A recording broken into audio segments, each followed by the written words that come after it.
Good evening, ladies as well as gentlemen. Papa Boris here, playing some more Tales from Candlekeep, Tomb of Annihilation. Let me start this video by saying that I apologize that all the previous videos I've posted have had graphical issues. I didn't realize it while recording. It was only when I looked back on the recorded videos that it was clear that there was an issue, and it seems like it's either that my laptop doesn't have enough RAM or that my resolution was up too high in the game. So if there's issues in this video when people cast spells and such, I apologize. I know that for some people that will ruin the series and make it unwatchable, and that sucks, but I wish I had caught the mistake sooner.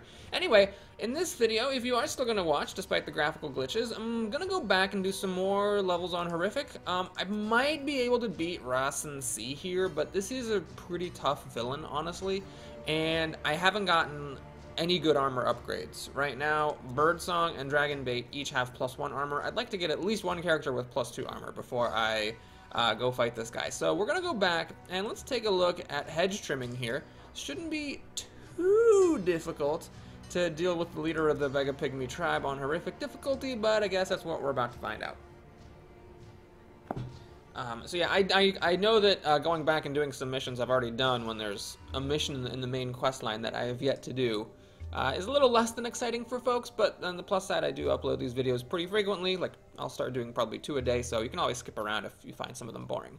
Alright, let's do our, logic puzzle here. So this actually happens to me a lot in my other save file. I don't know why it didn't happen very much here, but here Birdsong is last. So when Birdsong is last, you have to make some tough choices, because basically, like, if you move one character here and then another character here, then the third character, Dragonbait, is gonna have to move off of the tile in order to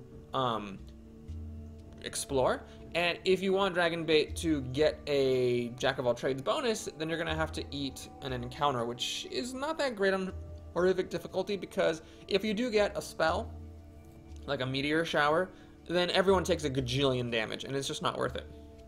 So you have to make some tough decisions. Personally, what I'm going to do here is I'm just going to let Dragonbait go off of the tile and then not get Jack of all trades, which is kind of unfortunate because it'd be nice to block an extra monster. We don't have to kill monsters in this level. We're just looking for a particular tile. So it certainly would have been nice to be able to block an extra monster, but I'm hoping that, my calculation or my trade-off ends up being the right decision. Okay, so what I'm going to do is I am going to move Artis on here. Although Artis, his utilities are good, but if you don't end up finding good uses to use jump, then it's definitely not the best set of utilities, or at least not the ones that are likely to be used most frequently. Okay, so we're going to go ahead and pop Shen State because we're leaving the tile, so I don't have to save his things for Jack of all trades. We'll put Heroism on the Bard because that's who's here. And sure, we'll try to kill this thing. Whoop, there it goes. And now let's think about where to go. Ooh, that's a nice one. It's quiet. So I'm going to go ahead and block the next encounter. It might be tempting to block the next monster, and certainly, sometimes encounters don't even do that much. But the thing is that encounters are the ones that can be the most devastating, whereas I'm pretty confident that I should be able to take on any of the monsters. I'm going to have Dragonbait move over here simply because there is going to be Chieftain. It's not going to be the hardest villain of all time, but there is going to be a fight at the end, and I don't want that villain to be found by a single person who is an outlier. Alright, so Birdsong can kind of do whatever she wants. I'm tempted here to just go onto this trap and explore here because she can... Oh, hang on a second. Jack of all trades. There we go. Because she can do that probably without penalty. At the same time, there is a 1 in 4 chance that she does trigger this... No, 1 in 5 chance that she triggers this trap. And there's plenty of places to explore here, so I don't really think I'm going to have to, come back to this. So I'm just going to go over here and explore this spot. Alrighty, we got an encounter interrupted. Nice. We're gonna get chomped. So now the mage, pretty easy decision here. She can just go here.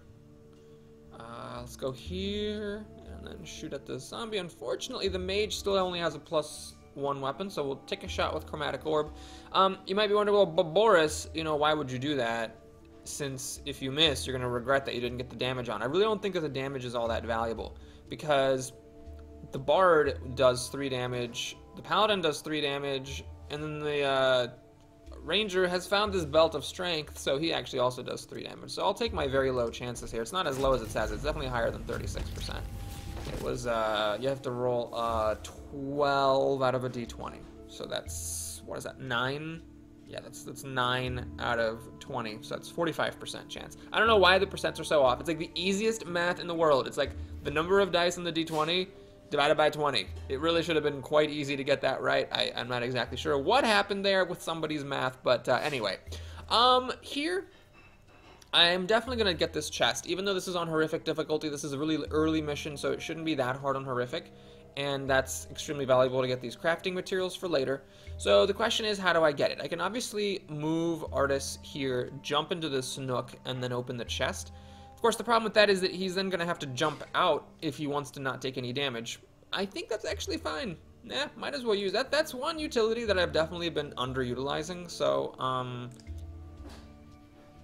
yeah, I'm okay with it. The other option, of course, would have been to move on here and with Birdsong, not trigger the trap, and then open the chest on her next turn. But she does have a +3 weapon, so I'm inclined to attack with her if possible. Ooh, that's a good one. So I get an extra action now, which means I could trigger the trap and explore. And I guess I'm gonna do. Actually, wait a minute. Can I move through the chest, or am I gonna eat 2 traps to get here? Let's find out. Oh, eating 2 traps. Alright, that was actually quite lucky. One was empty, 1 did 2 damage. On horrific difficulty, that's definitely getting off easy. So I'm not going to complain about what just happened there. And Dragon Bait is up. Okay, I can't believe I can actually get here. But I can actually get here, so... Let me think, do I want to do this?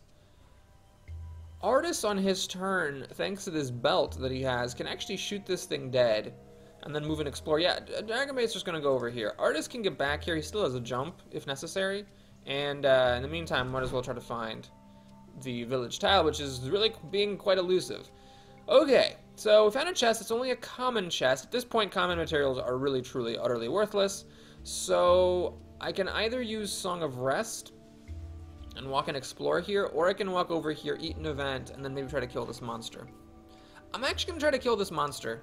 The reason for that is that I still have Dispel Magic, so I'm pretty likely, well, I'm 100% guaranteed to be able to block an event if it's really, really devastating. I'm not sure I'm going to get to use Dispel Magic otherwise, and I think killing this thing just makes things a lot easier. Alright, each hero takes, okay, great, that does nothing. My little gambit pays off, and I'm still trying to find this damn village tile. Maybe on horrific difficulty it's farther away, I don't know. Maybe it's just random and you can find it on your first go. It doesn't have any number. Oh, there it is. Okay, so there's the village tile, and okay, this guy's actually kind of... This is not just like a regular chieftain. It's not like in the mission to kill chieftains, like they're all 8 health guys with 16 armor. This is actually kind of high as far as these things go.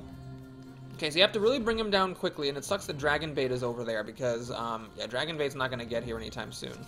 But yeah, this guy needs to go down fast because he spawns these dudes every turn, and that is going to quickly get out of control. I actually don't have that much adrenaline. I only can block 1 event. Wow. Well, yeah.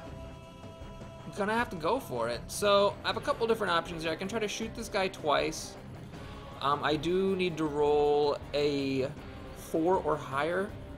I'm actually going to do that rather than shoot him with a daily, because with the daily I can only shoot once, whereas with this I can actually shoot twice thanks to lightning reflexes. And I do wish that I actually had not used jump and triggered my jack of all trades. All right. Oh yeah. Wait. Do you have a? Hold up. He must have a +2 weapon. I did not realize that Artis had a +2 weapon, so he actually deals 4 damage. Because he has this belt. Wow, alright, well, let's use lightning reflexes then, and see if we can just end this right now. You need to roll a higher than a 3 on 2 dice. Beautiful. Oh, and I got an Ion Stone of Mastery as the last thing. That's perfect. Well, that was pretty convenient.